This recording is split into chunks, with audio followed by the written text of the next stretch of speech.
There's a bar on your chart today whose entire purpose is to lie to you about the direction.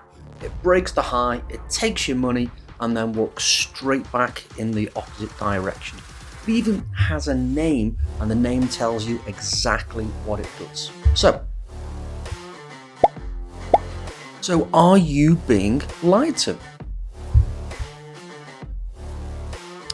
Today we're going to look at how to spot that bar that traps breakout traders, where I would place a short on Bitcoin and where I wouldn't, and why the number 40 means that you'll stop swinging for the fence. So then, welcome back traders, it's Phil, and let's just take a quick look at the charts. Now the volatility expansion has been once again discounted. We did see a couple of days of brief excitements just in last week coming into this week. We see that the market's really just flatlining again on the main index. Even gold, crypto is just doing absolutely as my old pap used to say, SFA, sweet Fanny Adams. Now there's still intraday profits to be had, and the moves are developing. They're just really contracted, they're really stretched thin. And we're just not seeing more than split fizz on the majority of the movements. We're seeing a quick, sharp movement, and then it's stopping, sometimes for 2 or 3 days. So swinging big and, aiming for the fence, as it were, it's just not happening, but just not yet. Again, we are still in that pre-crash window, September, October. I do think there's a big move on the horizon. I think what we're looking at is an orderly unwinding of market positions before the eventual pop and drop. We do need a market reset. Again, that fast move in a short space of time, 10% in 10 days seems reasonable. The VIX did attempt to nudge above 16 yesterday, mainly on the back of a little bit of an intraday news spike. Price just jumped and then pretty much sprung back in the opposite direction before it fizzled out. So there's just not a lot to once again discuss or get excited about, other than patience is really the key here.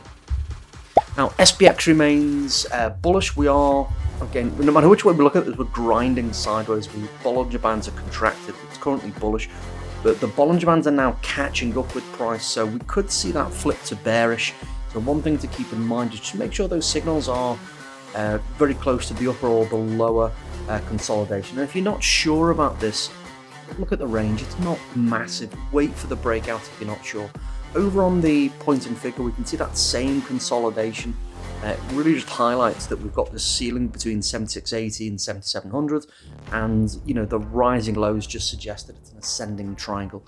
As usual with consolidations, the move into the consolidation often dictates the post-trade breakout move. The move in is bearish at around about 65-70% of the time. It should be a bearish break. So we'll either get the bear tag and turn set up, or we'll get the pulse failure points, which will be the range breakouts in and of itself. Over on crypto, 80,000, my apologies, over on crude oil. I don't know why I got ahead of myself, but there we go. $80 on crypto has been that pivotal location. We're back at that significant number. It keeps coming back to it again. We can see that more clearly on the daily and the point and figure. We can see that prices just swinging back above. It has been very pivotal. Big psychological round number. Again, if we just look at, again, the point and figure, we can see that, again, we're just nudging that prior consolidation that we saw before the eventual run up. So we've seen a very sharp, clear move down. So we're at that point where, could we see a small consolidation here? That would be ideal. Gives us great trading opportunities for further setups, but this is essentially an assessment zone for me. Now over onto crypto, Bitcoin went up. We can see that we went off like went off like a rocket, as we can see there.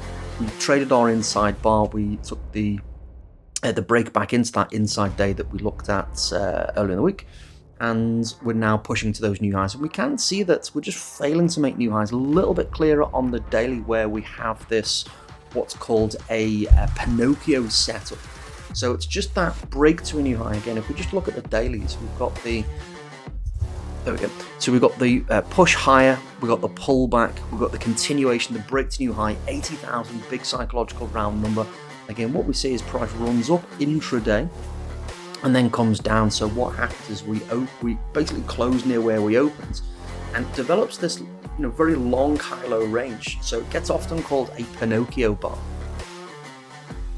Now Martin Pring called it a Pinocchio because the bar lies about the direction it's trying to go up. The long nose exposes the lie, and then the open and close, or price closes where near where it opens. So what I'm actually looking for is just on that left bar, the bar to the left side of the what is essentially a hammer or shooting star type of pattern if you had candlestick charts on. It's just looking for the price to come back up to that high. So that's what that red zone is there. So I'd love to see price come back into that. And usually with these Pinocchio types of bars, you'll usually see that happen. It just comes back up to that zone and then it pushes lower. The other kind of tripping point for me is going to be 76.50, and just that break of that prior inside bar will get me back to the bear side again. Where are we going to target? I'm going to be looking for around about 50 to 61%. There could be a large target. Again, looking at the point-in figure, we can see that this rally higher is very similar to the sell-off here. Are we starting to develop this larger consolidation in price is what I'm thinking. Anyway, I'm not greedy, I'm just looking for a small move lower, and I'll assess it along the way. Thinking about the premium poppers, the Russell didn't provide a setup. We had that wide opening range. It was a low expectation trade. We got low scoring on the software, and to be fair, price didn't break out, so the software and the setup's doing exactly what it wanted to do, or what it should be doing, which is either getting me in or keeping me on the sidelines. Over on SPX, we had a very quick setup and pop and drop. You can see that news spike just dropping down there. That's happened in quite literally a few seconds. But ultimately, we had a nice fast movement on a first breakout trade. So ultimately, well done, everyone. Well done. Bill got his first breakouts for 75% profits. EHVPSD. You got the internet name. I know who it is. If you can change that would save me tripping over my tongue. Quickest trade ever, closed in a minute for 50% return. So well done, everyone. There's quite a few people again. Scott also got some love, and Greg also got some love as well from the market. So well done, everyone.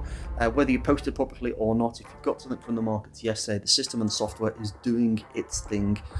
And again, I'm trying not to second guess the markets, because as always, less brain equals more gain. I am not smarter than the system, smarter than the data behind the system, more importantly.